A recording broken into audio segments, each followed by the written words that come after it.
Welcome to the Courage to Live podcast. My name is Josh Bitsko, and I'm a retired police captain with 24 years of experience in Las Vegas. Currently, I travel the country and I teach people about courage, resilience, and leadership.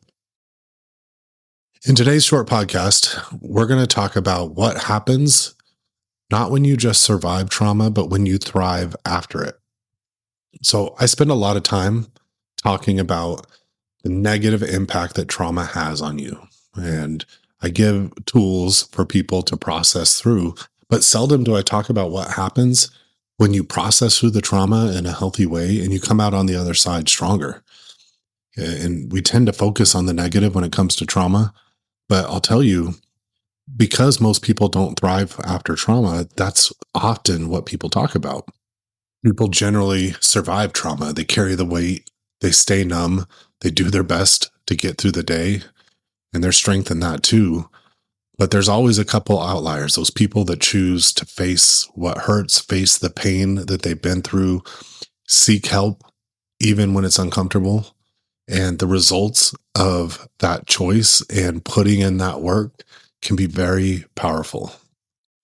Because if you think about it, when you heal after experiencing trauma, you free up the mental and emotional energy that used to be locked up in avoiding the pain. That energy can now go into relationships, leadership at work, creativity, or just simply being present in your own life. Growing through that can shape your perspective. And people that I've talked to that have thrived after trauma, they often talk about seeing life differently after they've done all the hard work.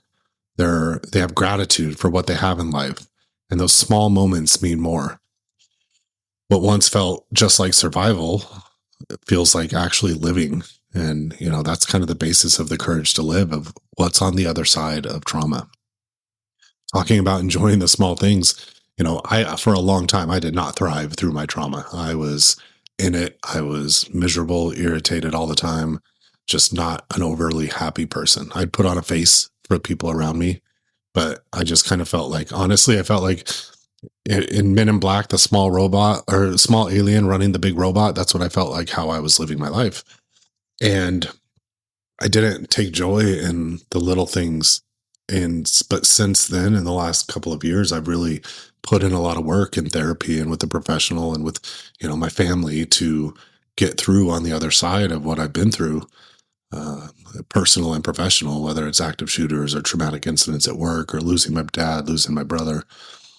And now I will find joy in the small things. A couple weeks ago, I ended up with my son, my stepson, myself. We were playing Xbox together for like 2 hours, and I had so much fun just BSing, talking crap with each other, playing video games. Like that small moment, I felt more joy in than for years of my life before I really put in the work and tried to heal what I've been through. The other thing that happens is that strength that you hold, it becomes transferable. You can help other people. People who process trauma develop resilience that shows up pretty much everywhere. They can handle stress at work. They connect better at home. They're often the ones to turn into a crisis because they've been through the fire and came out stronger. So they're able to help people around them more. And that's one of the things that I do now is, I share my story on stages in front of hundreds and thousands of people at times. And I'm vulnerable, and even sharing my story brings up a lot of difficult emotions. But I can see the connection with people, and the whole intention behind doing that really is to help first responders and normal people, know that they can be strong, and that, anybody has the ability to process through, but they just have to be willing to put in the work. Because choosing to heal, it doesn't just change your life, it changes the lives of those around you. For me, like I said, it was my kids, my spouse, my community, and that's what I'm doing. And I'm investing in my community by sharing my experiences. The book that I wrote, it really is my heart out there.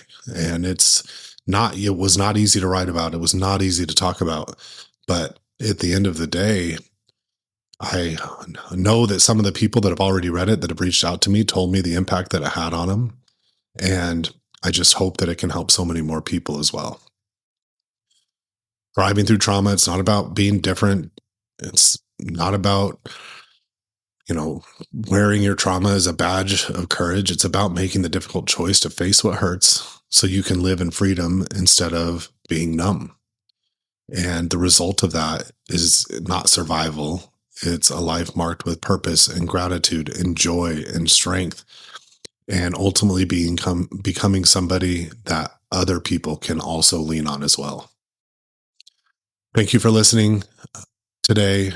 If you enjoyed the podcast, share it with a friend or subscribe, leave a review below. It really helps us out. And the Courage to Live book is available on Amazon.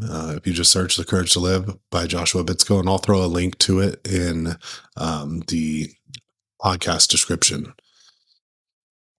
And lastly, I really appreciate you spending a couple minutes with me today.